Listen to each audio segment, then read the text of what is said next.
Bonjour David Gallès, c'est Mike Aldébaran de la Gazette de Rennes-le-Château. Bonjour à toi. Alors, je te reçois dans le cadre des conférences, des 13 conférences de Rennes-le-Château organisées par Jean-Patrick Bourtal. Nous sommes au Jardin de Marie, voilà, ici à Rennes-le-Château, l'église derrière. Donc tu as fait une conférence justement sur les apparitions mariales. Et dans ce cadre-là, donc tu as fait un livre conséquent qui justement s'appelle La fabuleuse histoire des ovnis avec Christian Doumergue. Oui, c'était avant évidemment m'intéresser aux apparitions mariales. Ouais. Voilà. Et justement, tu as parlé aussi de Jacques Vallée. Oui. Puisque Jacques Vallée était le premier justement à parler des apparitions mariales en tant qu'ufologue. Et donc tu as mis ça en exergue au début de ta conférence. Donc est-ce que tu peux nous parler de ta conférence et aussi de ce livre, donc le fabuleux Histoire des ovnis. Alors la conférence, en fait, c'est, je donne assez peu de conférences en réalité. La conférence, c'est un petit dérivé d'un documentaire sur lequel je suis en train de travailler, qui va s'appeler Apparition au pluriel, qui devrait sortir au printemps 2025. Ça fait des années que je travaille dessus. C'est un travail assez, j'allais dire fastidieux. Non, c'est un travail passionnant. Donc qui m'a amené à aller sur les principaux sites d'apparition mariale en Europe, notamment Belgique, Italie, France, Portugal évidemment. Et l'intérêt évidemment, donc avant de connaître les écrits de Jacques Vallée, je trouvais ça effectivement curieux, ces apparitions mariales, tout simplement parce que il y a toujours un point commun en quelque sorte entre ces apparitions, c'est-à-dire le fait que les voyants, donc ceux qui voient la Vierge et qui l'entendent, ne disent pas au départ qu'ils voient la Vierge, ils disent tout simplement qu'ils voient une forme féminine. Pas grande en général, c'est toujours une petite femme ou une enfant d'ailleurs quelquefois. À Lourdes, Bernadette Soubirous dit je vois comme une enfant. Alors elle dit au départ d'ailleurs je vois la chose, je vois Akero, hein, ce qui veut dire le truc donc. Et on se rend compte au fil du temps que c'est un peu le même principe que enfin c'est pas le même principe. Il y a beaucoup de points communs avec l'ufologie. C'est-à-dire qu'on a des témoins qui sont face à un phénomène totalement surnaturel, qui vont en parler avec plus ou moins de liberté, dont la parole va être immédiatement remise en doute, dont les études scientifiques, le peu d'études scientifiques qu'il y a eu sur les apparitions mariales, elles sont principalement médicales hein, sur les voyantes, n'ont strictement rien donné de preuve de quoi que ce soit. Et puis il y a l'origine du phénomène. Qu'est-ce que c'est? Est-ce que c'est vraiment la Vierge Marie? Ça c'est pour les croyants évidemment. Ou alors on est face, comme je l'ai dit hier à la conférence, on est face à ce qu'il semblerait être une intelligence supérieure, exotique, qui est en capacité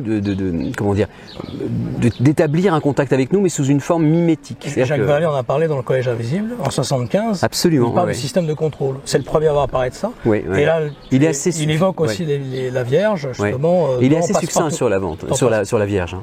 Dans Passeporto Magodia en 69, voilà. Et puis il y a aussi c'est principalement le cas de Fatima qui l'intéressait. Il y a eu aussi tous les travaux sur les fils de la Vierge, dont même Jean-Luc Chomeil a travaillé dessus, des gens comme justement l'Institut Boutard, tous ces gens qui lisent sur les fils de la Vierge aussi, ça c'est aussi très intéressant.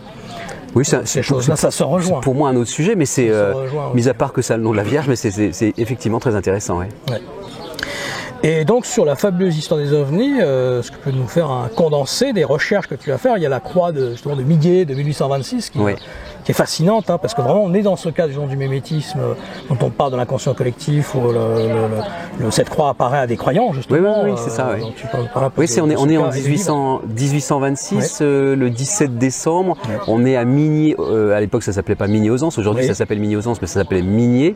Là il y a une cérémonie, on va dire religieuse. 1000 personnes. Voilà, plus de 1000 personnes, c'est certain.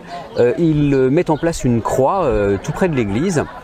Une croix avec Jésus, etc. Et puis à un moment, on voit apparaître dans le ciel, je résume vraiment l'affaire, mais on voit apparaître dans le ciel une croix qui est couchée, hein, donc qui est horizontale, avec des bords extrêmement nets, d'une couleur argentine, diront les témoins, c'est-à-dire un peu rose métallique, et qui ne bouge pas, et qui fait 40 mètres de long. Voilà, c'est quand même. Alors du coup, les gens évidemment sont paniqués, sont sidérés, se mettent à prier, etc. Ce qui est étonnant dans ce cas-là, et ce qu'on peut révélé, et c'est ce que je dis dans la conférence, c'est que contrairement aux apparitions de la Vierge où il y a 2, 3, 4, 5 personnes grand maximum qui voient la Vierge, là en l'occurrence tout le monde a vu le phénomène de la croix sauf une seule personne. C'est un personnage, un homme qui se demandait ce que les gens regardaient au-dessus, qui ne voyait strictement rien et qui s'est senti quelque part coupable de ça.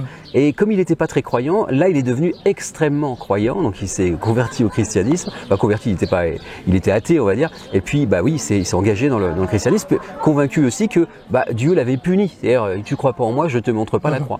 C'est assez étonnant, et c'est une histoire qui a eu un fort impact, fort impact à l'époque. Qui est peu connu d'ailleurs. Comment ? Qui est assez peu connu. C'est assez peu connu, mais pourtant c'était très connu dans les années 1826, 27, 28, parce que c'était une France qui était divisée, hein. On est à Braine-le-Château, il y avait les royalistes, catholiques, et puis il y avait les républicains laïcs. Là, c'était la même chose. Les républicains laïcs disaient à l'époque, il y a eu tout un scandale là-dessus. Non, c'est une arnaque. Ils ont fait un cerf-volant, ils ont construit un cerf-volant. Chose totalement impossible. Construire un cerf-volant de 40 mètres de haut à l'époque, lumineux, c'est quand même un truc de fou, avec des bords qui semblaient métalliques. Et puis, comment l'installer comme ça en plein jour sur une place publique avec 1000 personnes déjà présentes. Enfin, c'est absolument impossible. Et donc, du coup, il y a eu toute une polémique et ça a marqué les esprits à tel point que, ce que je dis d'ailleurs aussi en conférence, c'est que à l'entrée du Sacré-Cœur à Paris, à Montmartre, vous verrez tout de suite à gauche un autel avec cette scène de l'apparition de la croix de Migné qui est gravée dans le marbre. Ce qui est très intéressant, c'est que justement, il y a un témoin qui ne voit pas. Ah oui, c'est ça qui est fascinant. Ça, c'est très intéressant parce qu'on est tout à fait dans l'idée de l'effet dose, où le phénomène nous plonge dans un effet dose. Des fois, c'est que 2 ou 3 personnes, et puis les autres ne le voient pas. Et là, par contre, c'est lui qui ne devait pas voir. Voilà. Ce qui prouve bien qu'il y a un effet holographique, voilà, c'est ça. Ou un effet...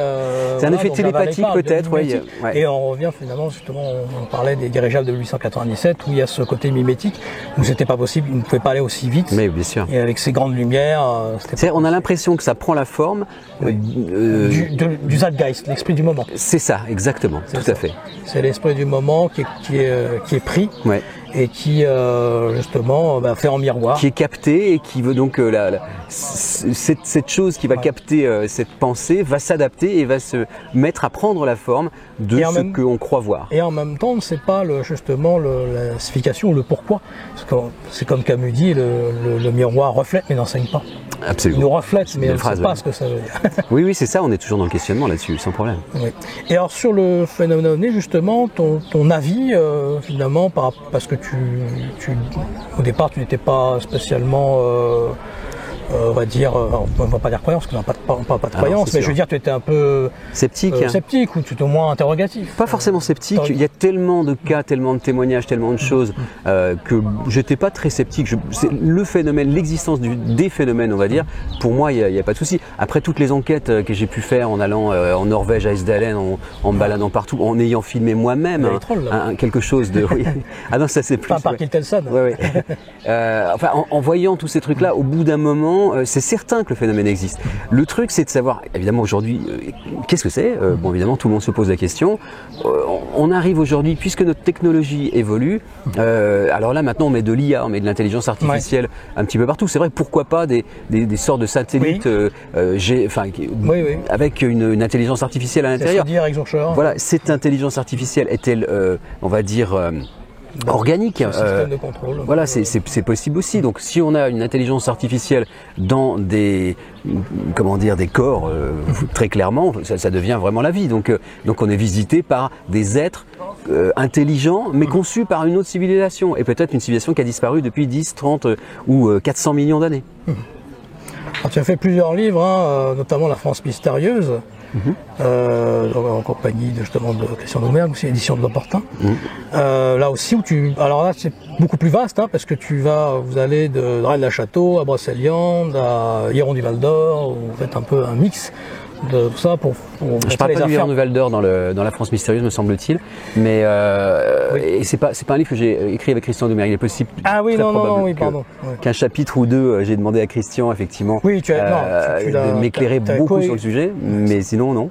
Et sinon oui, tous les sujets qui existent en France, effectivement, là aussi c'est passionnant. On voit qu'on est dans un des pays les plus riches en histoire d'abord, et puis en énigmes, on en a des quantités, en trésors aussi. C'est un pays dont le sous-sol est probablement riche de trésors comme rarement ailleurs dans le monde, quoi. Sur Rennes-le-Château, actuellement, tu es sur des recherches particulières ou non. Tu as, avec Jean-Patrick Bourtal aussi, tu as justement un travail avec lui justement sur ces lieux secrets. Oui, voilà. C'est ça, exactement. Ce livre qui est disponible qu'à Rennes-le-Château aussi, tu peux nous en parler en 2 mots ou 3. Oui, donc c'est Jean-Patrick qui a écrit le livre, qui a d'ailleurs illustré le livre avec les photos, et en fait, c'est un livre qui se vend là parce qu'en fait c'est pas vraiment, c'est un livre évidemment, c'est une commande de la mairie, c'est normalement on va dire un livre qui est censé effectivement dévoiler des mystères, et effectivement on voit des choses dans ce livre qu'on ne voit nulle part ailleurs. Et moi ce que j'ai fait en fait, c'est que j'ai réalisé toutes les vidéos du livre. Alors en réalité il y a des QR codes pour chaque chapitre, et chaque vidéo quelquefois dure 10, 12, 15 minutes. Donc en fait au final vous avez un documentaire pratiquement d'1h15 avec les lieux secrets de Rennes-le-Château, ou des témoignages exclusifs on va dire sur l'histoire de Rennes-le-Château. Quant à moi, sur l'histoire de Rennes-le-Château, je fais comme d'hab, c'est-à-dire je me questionne, j'écoute. Et tu t'es fait connaître déjà en 2003 sur France 2 pour Rennes-le-Château. Oui, on avait fait oui, bien sûr.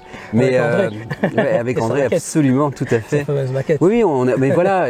Moi, je suis normalement un journaliste, c'est fait pour relater ce qu'il entend ou les faits, et surtout d'essayer d'analyser pour voir s'il y a recoupé, voir s'il y a des choses qui sont intéressantes ou pas. Ici, on est aujourd'hui dans comment dire, on navigue dans les théories. Donc là, vérifier certaines théories, quelquefois c'est simple, et quelquefois c'est on peut pas. Enfin, je veux dire, là c'est juste de l'imagination, et c'est tant mieux comme ça. Et bon, on travaille sur quelque chose dont je n'ai pas le droit de parler encore aujourd'hui.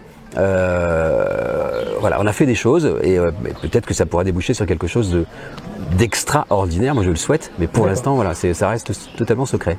Est-ce qu'il y a une partie de Rennes-le-Château qui t'intéresse le plus, ou qui te semble le plus proche dans l'histoire? Dans l'histoire, voilà, qui est très vaste, qui est très labyrinthique. Ouais. Moi, ce qui m'a vraiment intéressé, c'est les anciens du village. On a fait beaucoup d'interviews de vieux du village, et au bout d'un moment, des gens qui ont vraiment vécu ici, certains avaient connu Marie Desnarnaud. J'ai appris plein de trucs sur Boudet, j'ai appris plein de trucs sur Marie Desnarnaud justement, et donc un petit peu sur Saunière, et puis surtout sur la vie, quelle était la vie vraiment ici. Et on voit, en fait, là on imagine encore mal le décalage qu'il y avait entre la vie de Saunière ici, c'est-à-dire son train de vie qui était absolument exceptionnel, mais en même temps il était très proche du peuple, etc. C'est cette partie-là moi qui m'intéresse, la partie un petit peu historique. Quant à l'idée, comment dire, à l'idée de qu'est-ce qui s'est passé ici. Moi, je suis assez convaincu qu'il y a une histoire effectivement de trésor, c'est certain.